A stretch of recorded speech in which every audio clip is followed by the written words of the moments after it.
I worked at the bike shop in the 80s and 90s when I was a teenager, starting when I was 14. Now, like I said, my name is Mike. Now, Doug, I think he knew that, but it seemed to me that he was always willfully ignoring his knowledge of my name, because I don't think, at least back at that time, he never called me anything other than Hotshot. I knew who he was before I started working there, because my family, we were customers at the shop, and I was introduced to Doug shortly before I started working there, because my father got into a fight with him. I don't remember exactly what it was. Something to do with prices, and I do remember watching this. It was obviously very embarrassing for me, but I also remember realizing that Doug's position was totally absurd and untenable. But he made his argument anyway, and he seemed just delighted in the opportunity to have a conversation with somebody. Somehow, it was embarrassing for me. It wasn't painful to watch. Everything about it was somehow as good-natured as an argument can be. So that's all I knew about him. So when I started working at the shop, I knew who he was, and I was scared of him before I even met him.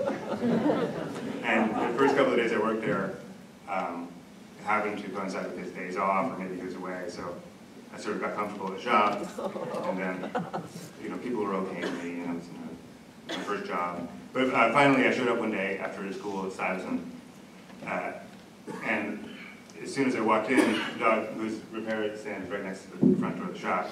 "You here to work, Hotshot?" And I was pleased that he recognized me. Somebody must have described me to him. He only knew me as a customer. But I was also sort of frightened by all this attention all of a sudden as soon as I walked in the door. Anyway, I really value the time at the shop. It was a great period of my life. Doug was obviously the funniest person I've ever met.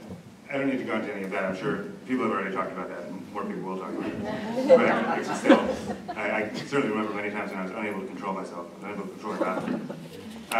So that's how it was for a while. I sort of dreaded going to work for the first few weeks, partly because of Doug, but I sort of got a lot of hazing from everybody, being the youngest person in the shop. And I realize now that it was all totally good-natured and totally appropriate. And I wanted so badly to be a peer of these people in the bike shop rather than just a kid that I kind of probably took it the wrong way. I eventually got over it. I just felt like I was being attacked from all sides. The other day I was talking to George about this, and I don't remember this, but he said that one day people were being unusually hard on me, call me out, whatever nicknames that come up. Punching bag was another one. And George finally lost his temper and said, "Please stop calling Mike punching bag." I immediately pulled him aside and said, "Don't defend me." So apparently I really heard something about that. Anyway, I still get nervous. There's still a lingering effect from my relationship with Doug. Whenever I hear a phone ring and it goes unanswered, I remember whatever I was doing in the bike shop, if the phone started ringing, it's my job to answer the phone, I guess. He would come up when I was talking to a customer, whatever I was doing, and he would look at me and taunt me. "Excuse me, I have to answer the phone." Instructing me what I should be saying. I still hear that. Anyway, but just at the beginning, I don't want to.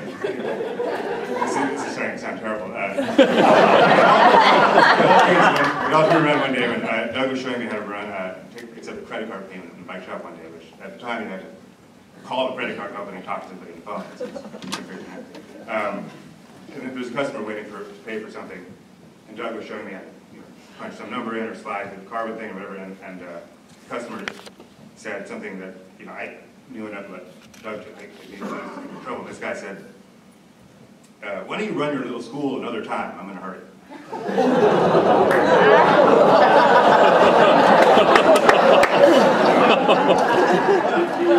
This is not long after I started working here, and all of a sudden Doug changed sort of before my eyes. I realized that I'd been wrong about him. He wasn't giving me a hard time, or if he was, it was fine, it was good-natured. And all of a sudden he was just my defender, and we were on the same team, and it all just turned around, and that's how it was from then on.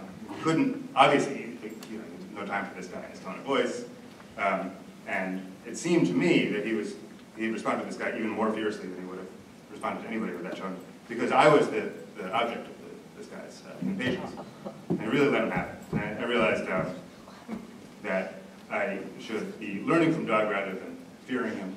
And I did, from then on, I grew up there, and everybody has a place where they sort of spent a lot of time growing up, and they learned a lot about being a grown-up. For me, there was a bike shop, and it started there. It started with Doug, and I realized that his attention was respectful and caring and teaching. It wasn't meant to be harsh. It was honest. And he was sort of teaching me how to be a grown-up.